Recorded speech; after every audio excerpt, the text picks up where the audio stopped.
रामपुर में विधानसभा उपचुनाव को लेकर डॉक्टर तनवीर अहमद खान ने प्रेस को जारी बयान में कहा था कि मैं आज़ाद चुनाव लड़ूंगा उपचुनाव का।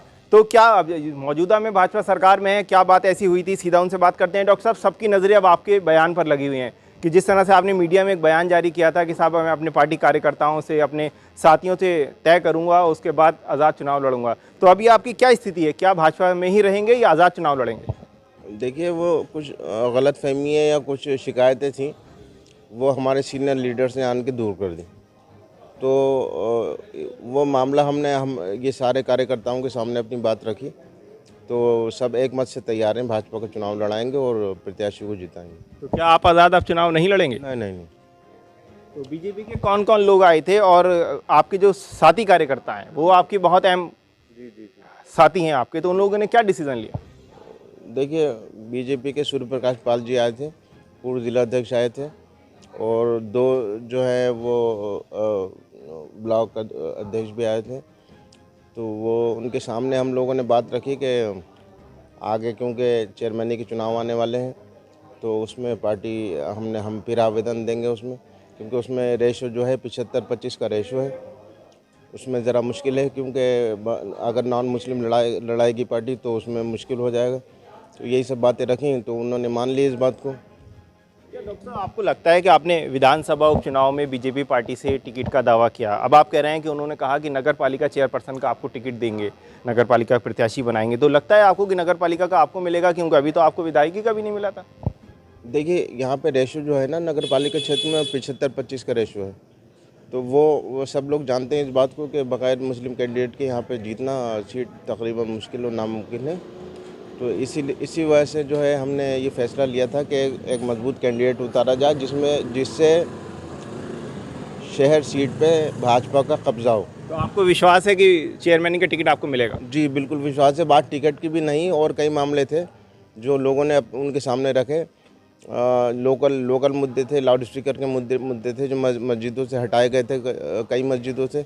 तो उसको भी उन्होंने सुना। हमारे जो सीनियर लीडर ने सूर्य प्रकाश पाल जी ने, उन्होंने आश्वासन दिया कि मैं एसपी साहब से बात करके इस मामले पर रोक लगाऊंगा, क्योंकि ऑलरेडी एक ही लाउड स्पीकर लगा हुआ मस्जिदों पर, तो उसको भी कई जगह से छुटवाया गया। तो उसको लेके भी उन्होंने आश्वासन दिया कि आगे वो ऐसी कार्रवाई नहीं होगी। तो यानी भाजपा प्रत्याशी के नहीं है, अब आप समर्थन में आ गए हैं और आप जो है उनका चुनाव लड़ाएंगे? ना, देखिए, मैं तो समर्थन में था।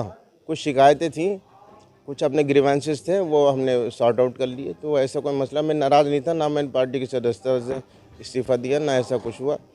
ये सब बातें हमने, हमारे कार्यकर्ताओं की जो शिकायतें थी वो दूर हो गई, वह हम लोग पार्टी में तो अब कैसे कैंपेनिंग करें, कैसे जब लोगों के बीच जाएंगे, क्या वादे करेंगे भाजपा प्रत्याशी को लेकर? देखिए, पिछले हमारे चुनाव हुए, उसमें सपा प्रत्याशी जीता, एमएलए जीता, एमपी जीता, फिर एमएलए जीता।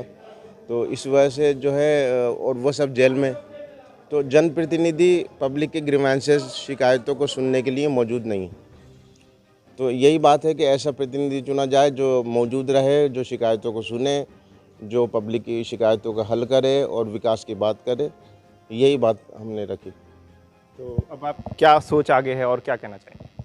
बस सोच आगे यही है कि बड़ी मजबूती से अपने प्रत्याशी को, हनी भैया को जिताया जाए, और बड़े मार्जिन से जिताया जाए, इसकी कोशिश रहेगी। सपा के प्रत्याशी को कहाँ देखते हैं? वो ऑलरेडी मैदान में है नहीं। जब मैदान में उतरेंगे तो फिर उन्हें देखेंगे कि कैसे उतर रहा है। अच्छा डॉक्टर, 70-30 का रेशियो माना जाता है, तो मानते हैं कि इस बार मुसलमान जो है वो एकजुट होकर बीजेपी को चुनाव लड़ाएगा, इस बार कमल खिलेगा? जी, पूरी उम्मीद है मुझे जी, क्योंकि हमने अभी एमपी भी जीता है ना।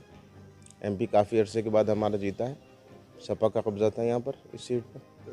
तो वही दोबारा से हम शहर विधानसभा में दोहराएंगे। तो हमारे साथ भाजपा नेता डॉक्टर तनवीर अहमद खान मौजूद थे। उन्होंने कहा कि कुछ बातें थीं जो गलतफहमियां थीं वो अब दूर हो गई हैं। मैंने आज़ाद चुनाव लड़ने का फैसला ज़रूर लिया था, लेकिन उन सब कमियां मेरी अब पूरी हो गई हैं, जो वादे थे वो पूरे हो गए हैं। अब देखने वाली बात यह है कि डॉक्टर तनवीर ने जो वादे किए हैं वो पार्टी कितना निभा पाती है, और रामपुर की जनता किसको अपना विधायक बनाती है। रामपुर से जिशान।